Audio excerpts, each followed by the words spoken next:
કેરિયાચાળના ખેડૂતો ખોડિયાર ડેમથી છોડવામાં આવતા પાણી માટે પાણીના બચાવના માટે મેદાનમાં ઉતરેલા છે। કેરિયાચાળના ખેડૂતો ખોડિયાર ડેમમાંથી પાણી છોડવામાં આવતા પાણીના બચાવ માટે મેદાનમાં ઉતરેલા છે। કાર્યપાલક ઇજનેરને મળી રજૂઆત પણ કરેલી છે। ધારી તાલુકાનો ખોડિયાર ડેમ જે ખારા પાટ માટે જીવાદોરી સમાન છે। આકાશી રોજી માટે એક ખેડૂત વલખા મારતો હોય તે ધારી ડેમ માટે મારે છે। ધારી ડેમની આશા એક આખો ખેડૂત પરિવાર બચી જાય છે। તે માટે અગાઉની મિટિંગમાં એવું નક્કી થયેલું છે કે ઊભા પાકના બચાવ માટે ધારી ડેમમાંથી પાણી છોડવામાં આવ્યું હતું। ખેડૂતની મરજી મુજબ પાણી છોડવામાં આવ્યું હતું। આજે અમુક ખેડૂત વિરોધી લોકોએ પાણી રોકવાનો પ્રયાસ કરેલો છે, છતાં તેમની પાસે 50% ઉપરના પંપ જે કાયદેસર છે તે પરફેક્ટ છે, તેથી પાણી કોઈ પણ સંજોગોમાં રોકાશે નહીં। આ માટે ખેડૂત બચાવવાના દરેક પ્રયત્ન કરશે અને મેદાને પણ ઉતરશે। નામ અશોકભાઈ કનુભાઈ કગાણી, ગામ કેરિયાચાળ, તાલુકો જિલ્લો અમરેલી। અમરેલી જિલ્લામાં આવેલો ધારી તાલુકાનો ખોડિયાર ડેમ જે ખારા પાટ માટે જીવાદોરી સમાન છે કે આકાશી રોજી માટે એક ખેડૂત વલખા મારતો હોય ધારી ડેમ માટે મારે છે। ધારી ડેમની આશાએ આખો ખેડૂત એનું પરિવાર બસી જાય છે।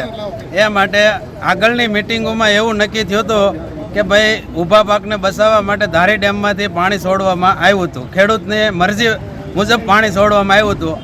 આજે અમુક લોકો ખેડૂત વિરોધી કરી અને પાણી રોકવાનો પ્રયાસ કર્યો છે, પણ છતાંય અમારી પાસે 50% ઉપરના ફોર્મ જે કાયદેકીય છે એ પરફેક્ટ છે, એટલે પાણી કોઈ સંજોગે રોકાશે નહીં અને ખેડૂતોને બચાવવા માટે અમે સતત પ્રયાસો કરશું અને મેદાનમાં પણ આવીશું। હિરેન વાજા, કાર્યપાલક ઇજનેર, અમરેલી જળસિંચન વિભાગ, અમરેલી। ખેડૂતો જે આવ્યા છે કેનાલને લઈને કંઈક થોડાક ખેડૂત અસંતુષ્ટ છે, થોડાક એમ કહે છે કે અમારે પાણી જોઈએ, શું ઇસ્યુ છે ને શું હકીકત છે? આમાં ખોડિયાર સિંચાઈ યોજનાની સિંચાઈ સલાહકાર સમિતિની બેઠક મળેલ હતી। બેઠકમાં સર્વાનુમતે થયેલા નિર્ણય મુજબ, એમાં જે આયોજનમાં એરિયા લીધો હતી એરિયા મુજબ સર્વાનુમતે થયેલા નિર્ણય મુજબ બહુમતી આવતા પાણી ખોલવા અંગેની પાણી ખોલવામાં આવેલું છે। અને હજી આગામી ટૂંકમાં બીજું પાણી જો ખેડૂતોને લેવાનું થશે એનું પણ આપણે મિટિંગમાં આયોજન કરેલું હતું, એ મુજબનું આયોજન છે। કુલ 1200 હેક્ટરના ફોર્મ ભરાણા છે, તો 1200 હેક્ટર માટે પાણી છોડવા માટે મંજૂરી મળે? મંજૂરી અમારે ત્યાંથી અહીંયા કોઈ મંજૂરી ન હોય, પણ ટૂંકમાં સિંચાઈ સલાહકાર સમિતિમાં જે પણ પ્રકારનું આયોજન લીધેલું હોય છે એ આયોજનના 50% ફોર્મ થયેથી પાણી ખોલવામાં આવે, બાકીનું જે કંઈ હોય છે એ પછી ચાલુમાં લેતા હોય। કુલ કેટલા ફોર્મ ભરાય છે અને કેટલા હેક્ટરમાં?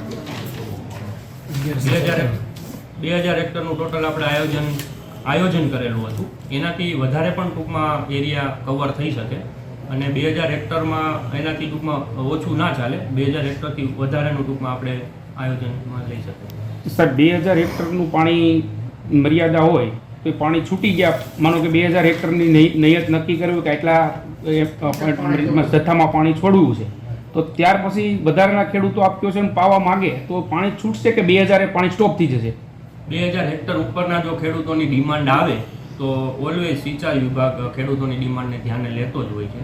2000 હેક્ટરથી વધારે જો ખેડૂતોને પાણીની ડિમાન્ડ હશે તો એનું પણ નવું આયોજન લઈ અને ટૂંકમાં એને પાણી મળે એવી પ્રયત્નો કરશું। ચાલુમાં કોઈ ખેડૂતને પાવું હોય તો એ પોસિબલ નહીં થાય? અત્યારે ટૂંકમાં જે ફોર્મ લેવાની છેલ્લી તારીખ આપણે જાહેર કરેલી હતી, જાહેરાત આપેલી હતી અને જાહેર કરેલી હતી તમામ ગામોમાં, તમામ સિંચાઈ સલાહકાર સમિતિના સભ્યો, પ્રમુખો બધામાં। એ તારીખ અત્યારે પૂર્ણ થઈ ગઈ છે, એટલે અત્યારે કોઈ ખેડૂતો પકડાશે તો દંડની રકમ ભરવાની થશે। અને બીજું જો હવે બીજું એક પાણનું જો આયોજન કરવાનું થશે તો એમાં ફોર્મ લેવામાં આવશે।